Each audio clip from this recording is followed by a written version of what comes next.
Steve Cassidy here. I'm going to talk again about HTTP, and this time about two kinds of requests that we can make. The GET request and the POST request.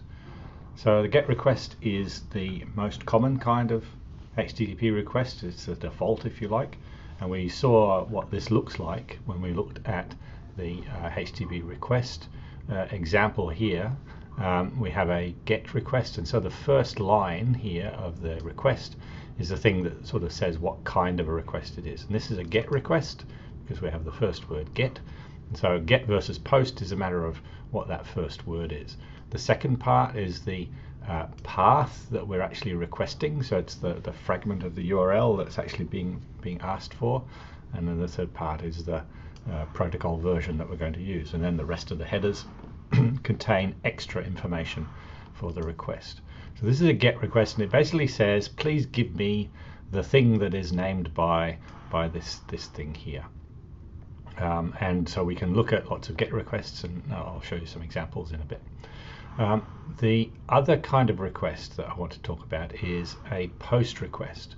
Now, the difference here is that this first line is the same except for the word POST here instead of the word GET, and then everything else has the same structure. But the POST request is used for a different reason. So GET and POST are both kinds of requests, but we use them in different ways and for different purposes. The POST request, the big difference really with the POST request is actually down here, in that POST request is about sending something to the web server. And so whereas the GET request is about asking for a particular thing, give me this please. The POST request is basically saying, well, here is some stuff. And so the stuff that we're actually going to send along is part of the body of the request. And so that's this part here. And so you notice we've got the headers and then the blank line and then the body. So this is the request. We're sending this. We're sending stuff up to the web server. Here I'm sending the contents of some form, and here is my name here, and here are my interests, and so on. And you can see that this is encoded in a particular way. Spaces have been replaced by pluses and so on. We'll talk about that in another video. So in a POST request, I'm sending something up to the server. In a GET request, I'm just asking for something. Let's look at some examples in the wild. I'm going to visit everybody's second favorite search engine, Bing, to have a look at some requests. And so I made this initial request. I've got the page. That was obviously a GET request. When I do a search, I'm going to search for HTTP. You notice in my tools here it's actually making requests as I type, and so it's actually making a request which is a GET request to this suggestions page, and it's asking basically give me some suggestions because it's got all these things here what I could be asking for. And you notice there's some stuff on the end of that request which is got a question mark and all those other bits there. These are these are things that it's sending along. It's actually, they're called the query string parameters, and we can see them down here. And it's been decoded, so you can see the source version, that's what's on the URL, and there's the decoded. So the PT is page to home, and MK is NAU, and so on. If we go down here, you can see here QRY, the thing that I've typed is HTTP, and so it's asking for things that might be completions of or suggestions for HTTP. But these are all tacked onto the end of the URL in that GET request.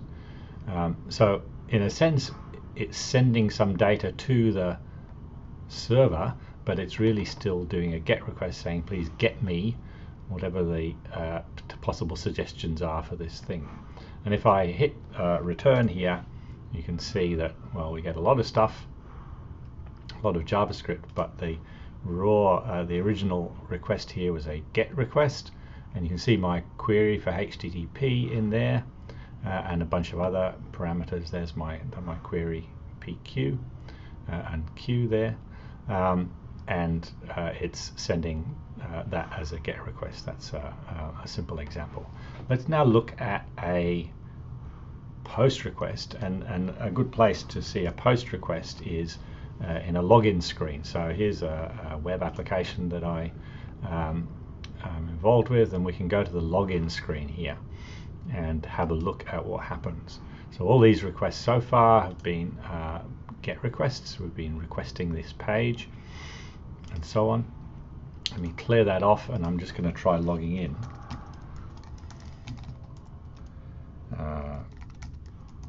Okay, so I'm just going to send, and these aren't my real details obviously, I'm going to send a request for login. Now we can see immediately, so here's the sign in, and what that has actually done in clicking login is send a post request to this URL here, user sign in, and along with that request there is some form data. I can view the source, and it looks a bit like that example in my notes with form data there, but deep coded. It said, well, this is UTF-8, it's got some sort of clever token, it's got my email and my password that it sent along there, and it's trying to log in. And so that is the post request. The response is, no, you can't log in because that's not the correct email and password.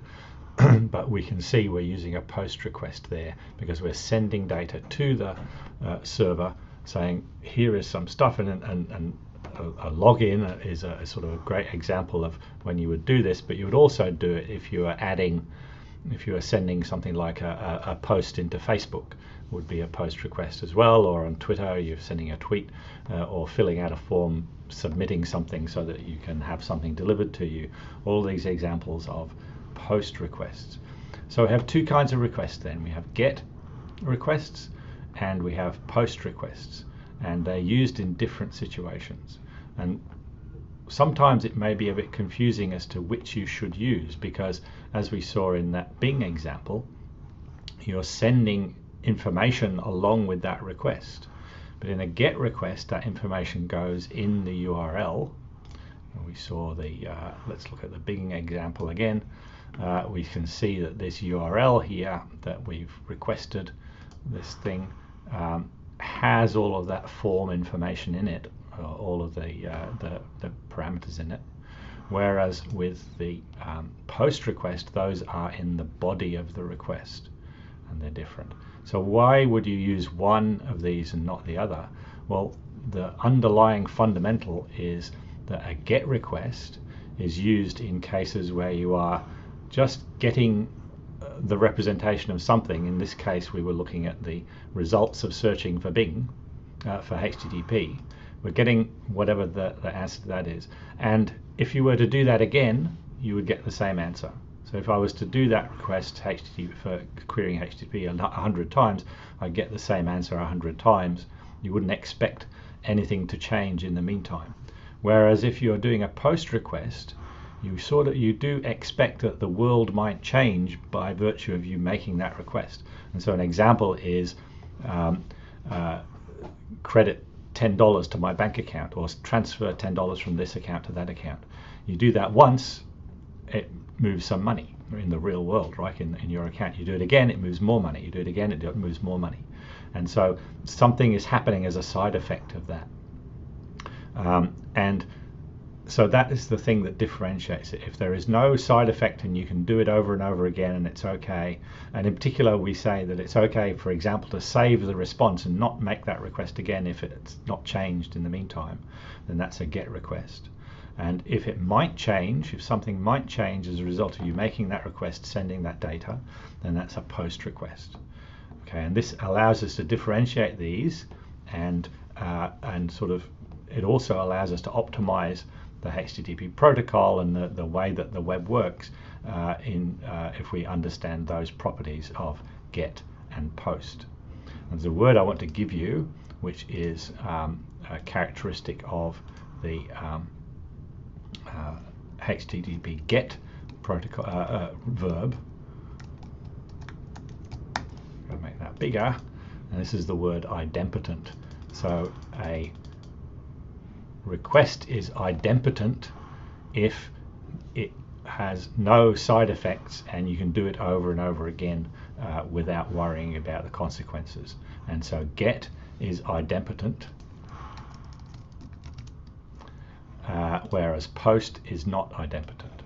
So there's a word that you can drop into every conversation that you have in future, is that you understand about the idempotence of the GET request in HTTP. Thank you.